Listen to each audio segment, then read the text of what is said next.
ಜೀವಿಗಳ ದೇಹದ ರಚನೆ ಯಾವುದರಿಂದ ಆಗುತ್ತದೆ? ಎ. ಮೂಳೆಗಳು, ಬಿ. ಮೆದುಳು, ಸಿ. ಚರ್ಮ, ಡಿ. ಜೀವಕೋಶ.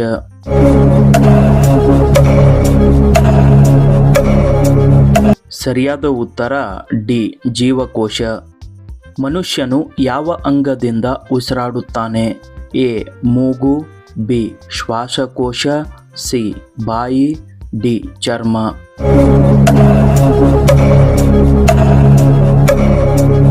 ಸರಿಯಾದ ಉತ್ತರ ಬಿ. ಶ್ವಾಸಕೋಶ. ಸಸ್ಯಗಳು ಯಾವ ಭಾಗದಿಂದ ಸಂತಾನೋತ್ಪತ್ತಿ ಮಾಡುತ್ತವೆ?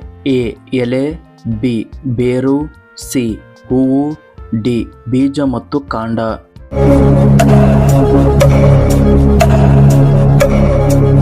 ಸರಿಯಾದ ಉತ್ತರ ಡಿ. ಬೀಜ ಮತ್ತು ಕಾಂಡ. ಮಾನವನ ಜೀವಿತ ಅವಧಿ ಎಷ್ಟು ವರ್ಷ?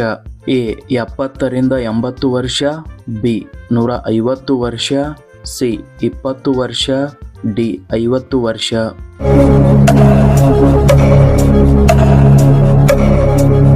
ಸರಿಯಾದ ಉತ್ತರ ಎ. 70ರಿಂದ 80 ವರ್ಷ. ಆಮೆಯ ಜೀವಿತ ಅವಧಿ ಎಷ್ಟು ವರ್ಷ?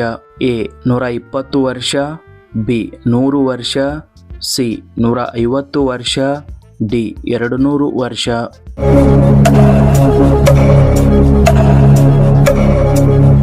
ಸರಿಯಾದ ಉತ್ತರ ಸಿ. 150 ವರ್ಷ. ಇವುಗಳಲ್ಲಿ ಏಕದಳ ಧಾನ್ಯ ಸಸ್ಯ ಯಾವುದು? ಎ. ಜೋಳ, ಬಿ. ಹುರುಳಿ, ಸಿ. ಶೇಂಗಾ, ಡಿ. ತೊಗರಿ.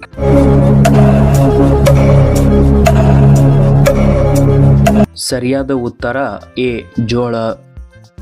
ಈ ಕೆಳಗಿನವುಗಳಲ್ಲಿ ನವೀಕರಿಸಬಹುದಾದ ಸಂಪನ್ಮೂಲಗಳು ಯಾವುದು? ಎ. Petrol, B.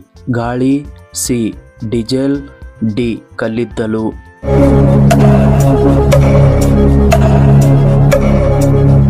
ಸರಿಯಾದ ಉತ್ತರ ಬಿ. ಗಾಳಿ. ವಾತಾವರಣದಲ್ಲಿ ನೈಟ್ರೋಜನ್ ಪ್ರಮಾಣ ಎಷ್ಟು? A. 21%, B. 0.04%, C. 78%, D. 0.96%.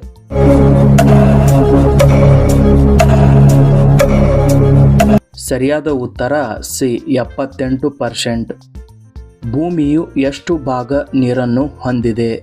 A. 71% ಭಾಗ, ಬಿ. 78% ಭಾಗ, ಸಿ. 80% ಭಾಗ, ಡಿ. 50% ಭಾಗ.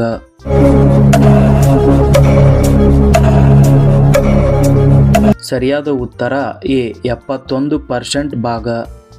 ಭೂಮಿಯ ಮೇಲೆ ನೀರಿನ ಅತಿ ದೊಡ್ಡ ಆಕಾರ ಯಾವುದು? ಎ. ಬಾವಿಗಳು, ಬಿ. ನದಿಗಳು, ಸಿ. ಜಲಾಶಯಗಳು, ಡಿ. ಸಾಗರಗಳು.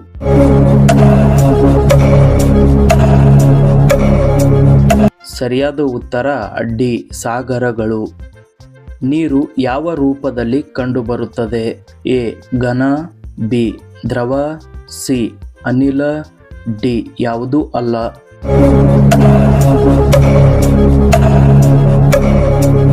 ಸರಿಯಾದ ಉತ್ತರ ಬಿ. ದ್ರವ. ಮಾನವನ ದೇಹವು ಎಷ್ಟು ಪ್ರಮಾಣದ ನೀರನ್ನು ಹೊಂದಿದೆ? ಎ. 70%, ಬಿ. 65%, ಸಿ. 60%, ಡಿ. 80%.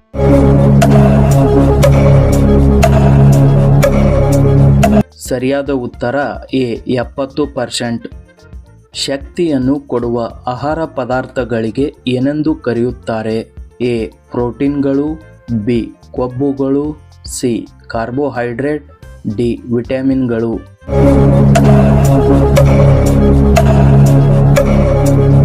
ಸರಿಯಾದ ಉತ್ತರ ಸಿ. ಕಾರ್ಬೋಹೈಡ್ರೇಟ್ಗಳು.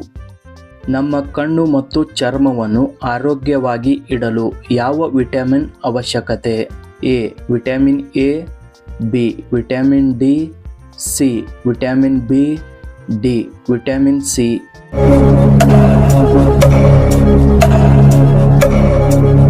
ಸರಿಯಾದ ಉತ್ತರ A. Vitamin A. Vitamin A ಕೊರತೆಯಿಂದ ಉಂಟಾಗುವ ರೋಗ ಯಾವುದು? A. Scurvy, B. Rickets, C. Beriberi, D ದೃಷ್ಟಿ ಕೊರತೆ.